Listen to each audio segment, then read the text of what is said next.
Job 1 and 2. Job was not perfect, no man is, but he was upright, feared God, and knew him on a personal level. Then the text tells us that Satan was among the angels, and God addressed him, asking, "Have you considered my servant Job?"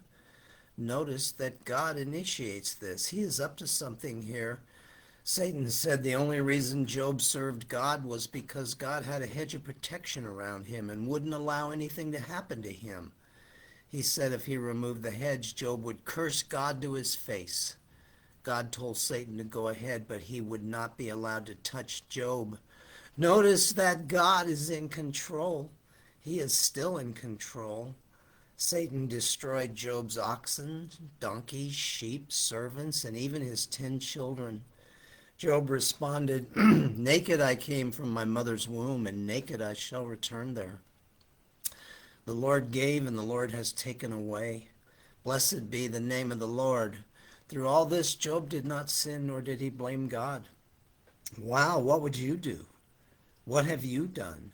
Do you trust in God's perfect character no matter what it looks like?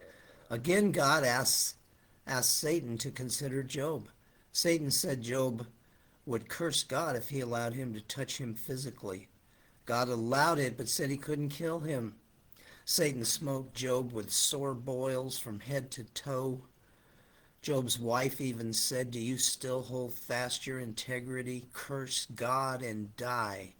Do you encourage or discourage people, including your spouse, in the Lord? Job said, "You speak as one of the foolish women speaks." Shall we indeed accept good from God and not accept adversity? In all this, Job did not sin with his lips. Job's 3 friends heard of the news and came to sympathize with him and comfort him. They wept and sat with him for 7 days and 7 nights without speaking a word. These guys simply mourned with their friend. They did well here. Sometimes we need to just mourn with our friends. Just be there with them and for them, not trying to come up with all the pat answers. Acts 7:22 through 43, Stephen continued to give a history of God's dealing with Israel. He spoke of Moses as their deliverer, even though the people initially didn't recognize him as such. You can hear Stephen trying to get them to consider Jesus as their deliverer, even though they have initially rejected him. Folks, you can still come to Christ, even if you have initially rejected him. Stephen went on to say that it was God himself that called Moses to be their deliverer from Egypt. And this same Moses said to the sons of Israel, "God will raise up for you a prophet like me from your brethren." Moses is referring to Jesus Christ. Stephen goes on to say that the Israelites rebelled against their deliverer Moses and ultimately rejected him and his direction from God, turning to idols and buying into false worship.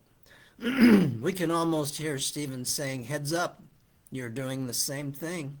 You are rejecting the one whom God sent to deliver you and turning to something that is false. You are just like me. You are a sinner and you need Jesus, the Messiah, to save you by what he did in paying for your sin on the cross. Then the Holy Spirit will come and live inside of you and give you the desire and the power to live for Christ."